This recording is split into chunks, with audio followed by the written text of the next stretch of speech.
शीतल की शादी को कुछ ही दिन हुए थे। वह बचपन से ही सुनती आई थी कि सास बहू का रिश्ता हमेशा खटपट वाला होता है।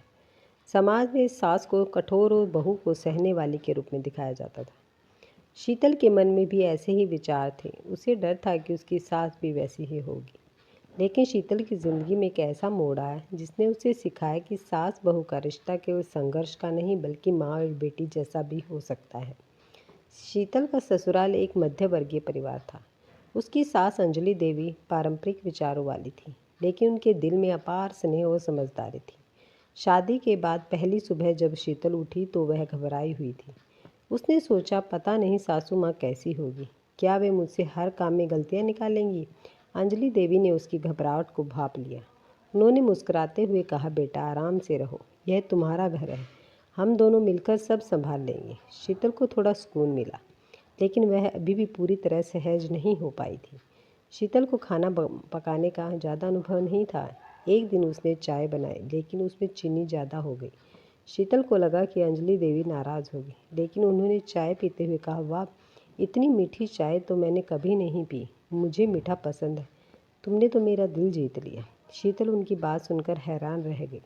उसने सोचा, ये कैसी सास है, नाराज़ होने की वजह मुझे प्रोत्साहित कर रही है।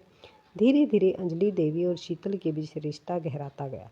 जब भी शीतल मायके की बातें करती, अंजलि देवी उसे ध्यान से सुनती और कहती, जब तुम्हें अपने माता पिता की याद आए तो उन्हें यहाँ बुला लो, यह घर उनका भी है। कुछ महीनों बाद शीतल के पिता की तबीयत खराब हो गई। शीतल परेशान थी, लेकिन ससुराल की जिम्मेदारियों के कारण मायके जाने में हिचक रही थी। अंजलि देवी ने उसकी चिंता समझी। उन्होंने कहा, बेटा तुम अपने पापा के पास जाओ, यहाँ की कोई फिक्र मत करना, यह घर मैंने संभाला है और अब तुम भी मेरी बेटी हो, तुम्हारा दुख मेरा दुख है। शीतल की आंखें भर आई। उसने पहली बार महसूस किया कि उसकी सास सचमुच माँ जैसी है। अंजलि देवी की सोच पारंपरिक होने के बावजूद व्यवहार में आधुनिकता थी। जब शीतल ने ऑफिस जाने की इच्छा जताई तो उसने पूरा समर्थन दिया। उन्होंने कहा, तुम्हारी खुशी में ही मेरी खुशी है, तुम अपनी पहचान बनाओ, मैं घर संभाल लूँगी। शीतल को आशा नहीं थी कि उनकी सास उसे इस तरह प्रोत्साहित करेगी।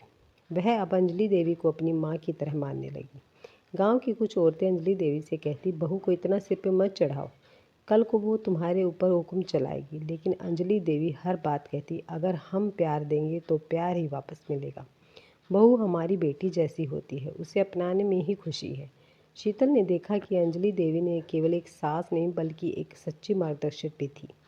एक दिन शीतल ने अपनी सास के लिए एक खास साड़ी खरीदी।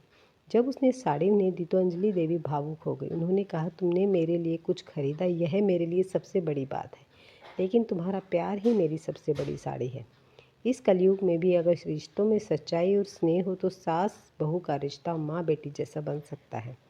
यह कहानी दिखाती है कि अगर सास बहू एक दूसरे को समझे और अपनाए तो उनके बीच का रिश्ता समाज के लिए मिसाल बन सकता है। माँ जैसी सास का यह उदाहरण बताता है कि रिश्ते बनते नहीं बल्कि बनाए जाते हैं। आपसी प्यार और विश्वास से हर रिश्ता खूबसूरत हो सकता है।